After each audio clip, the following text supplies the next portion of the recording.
So hello guys, welcome back to the channel. तो पिछले episode में हमने देखा था कि प्रिंस की फ्लैशबैक में लिन उसे बुरे सिपाहियों से बचाने में कामयाब हो गया था। अब चलते हैं आगे, लेकिन उससे पहले आप सब लोग वीडियो को एक लाइक ज़रूर कर दें।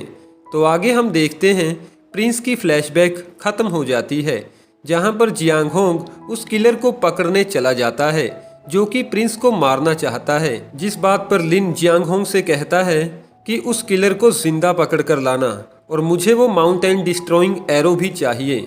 जिसके बाद मास्टर लिन अपनी कार से बाहर आता है और बड़ी ही आसानी से उन तीरों को कार तक पहुंचने से रोकता है। अब इन सिपाहियों को सबक सिखाने के लिए मास्टर लिन अपनी पावर से बहुत सारे टेलीपोर्टेशन में उन तीरों को कैप्चर कर लेता है। जिसके बाद वो उन सभी तीरों को उन सिपाहियों की तरफ छोड़ देता है। उन सिपाहियों को हराने के बाद प्रिंस लिन से कहता है कि तुम पहले से काफ़ी पावरफुल हो चुके हो। लिन और प्रिंस को लग रहा था कि अब सब कुछ ठीक हो चुका है, लेकिन तभी एक मार्टियल एंसेस्टर छिपकर उनकी कार के पास आ जाता है और उन पर हमला करने की कोशिश भी करता है। ये एंसेस्टर काफ़ी ज़्यादा ताकतवर था, लेकिन मास्टर लिन इसे भी बड़ी ही आसानी से मार डालता है, क्योंकि मास्टर लिन हर हालत में प्रिंस की रक्षा करना चाहता था। इस एंसेस्टर को हराने के बाद लिन की स्पिरिट पावर थोड़ी कम हो जाती है, लेकिन यहाँ पर लिन की पावर को देखकर मास्टर येन काफ़ी हैरान थे। तभी वहाँ पर सीटू यून आ जाता है और कहता है कि आखिर कौन है जो दिन दिहाड़े सड़कों पर क्राइम करता घूम रहा है। हम आपको बता दें कि ये सीटू यून उन्हीं बुरे मास्टर में से एक है जो प्रिंस को उसके सिंहासन पर बैठने से रोक रहे थे। यहाँ पर सीटू यून प्रिंस से माफ़ी मांगते हुए कहता है कि मैं यहाँ पर आने में थोड़ा लेट हो गया। जिस बात पर प्रिंस कहता है कि वैसे भी तुम टाइम पर आते ही कब हो। जिसके बाद प्रिंस सीटू यून के कान में कहता है कि अगले कुछ दिनों में मैं इस बात का सबूत ढूंढ लूँगा कि ये हमला तुमने किया था। जिसके बाद सीटू यून सिपाहियों से कहता है कि वो प्रिंस को छोड़ने सियानकुन पवेलियन चले जाएं। आगे हम देखते हैं कि सियानकुन पवेलियन में नीलामी की तैयारियां चल रही थी, जो कि बस थोड़े ही समय में शुरू होने वाली थी। जहां पर शहर की तमाम हस्तियां पहुंची हुई थी, जिनमें जियांग होंग, लीगो और लीसन जैसे यंग मास्टर भी शामिल थे। और तो और यहाँ पर यिंगर, जाओ मुफांग और मास्टर लियूशी भी पहुंचे हुए थे, जो कि मास्टर लिन के आने का इंतज़ार कर रहे थे। अब नीलामी के लिए सबसे पहले मार्क्यूस सिफांग गोल्डन ड्रैगन आर्मर को लाया जा रहा था, जिस वजह से मास्टर लियूशी को शक होता है कि सियानकुन पवेलियन इस बार मास्टर लिन को टारगेट करना चाहता है। कि तभी नीलामी में हिस्सा लेने के लिए दो सुंदर लड़कियां भी आती हैं, जिनमें से एक का नाम फैन ई और दूसरी का नाम फैन यिन था। जिसके बाद वो दोनों लड़कियां अपनी जगह पर जाकर बैठ जाती हैं। उनकी सुंदरता की वजह से यहाँ पर मास्टर लियूशी भी उनकी तरफ काफ़ी अट्रैक्ट हो जाता है। तभी वहाँ पर यिंगर खाने के लिए चिल्लाने लगती है, क्योंकि उसे काफ़ी ज़्यादा भूख लग रही थी। थोड़े टाइम बाद मास्टर लिन, प्रिंस सिएजी और मास्टर येन सियानकुन पवेलियन पहुंच जाते हैं, लेकिन मास्टर लिन ने जियांग होंग और लूशेन को वहीं पर छोड़ दिया था, ताकि वो वहां पर रहकर उन माउंटेन डिस्ट्रॉइंग एरोस को इकट्ठा कर सके। अब मास्टर लिन हॉल की तरफ जा ही रहा था कि तभी दो मार्टियल प्रैक्टिस ओनर उन पर हमला करने लगते हैं। इन प्रैक्टिस ओनर से लिन की मुलाकात पहले भी एक बार हो चुकी है। लिन को लग रहा था कि शायद ये प्रैक्टिस ओनर उसे हॉल के अंदर जाने से रोकना चाहते हैं। जिसके बाद मास्टर लिन उन प्रैक्टिस ओनर्स के साथ फाइट करने लगता है।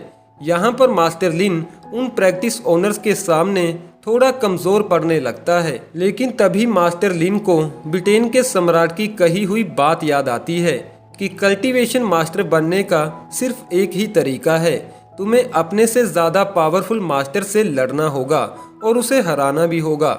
जिसके बाद मास्टर लिन बड़ी ही आसानी से उन प्रैक्टिस ओनर्स को हरा देता है।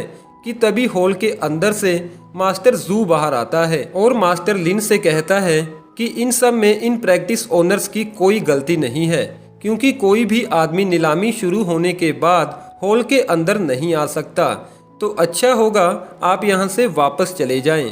तभी मास्टर लिन को एक आइडिया आता है, तो वो मास्टर जू से कहता है कि अगर ऐसी बात है तो मैं चाहता हूँ कि तुम मेरी आइटम्स को नीलामी की लिस्ट से हटा दो। मास्टर जू कहता है कि इसके बदले में आइटम रिटर्न की दुगनी कीमत देनी होगी। तभी वहाँ पर मास्टर लियूशी आ जाता है और मास्टर लिन को अपने साथ अंदर आने के लिए बोलता है, लेकिन मास्टर लिन मास्टर लियूशी से कहता है कि हमें वापस जाना होगा क्योंकि मैं अपनी आइटम्स को लिस्ट से हटा रहा हूँ।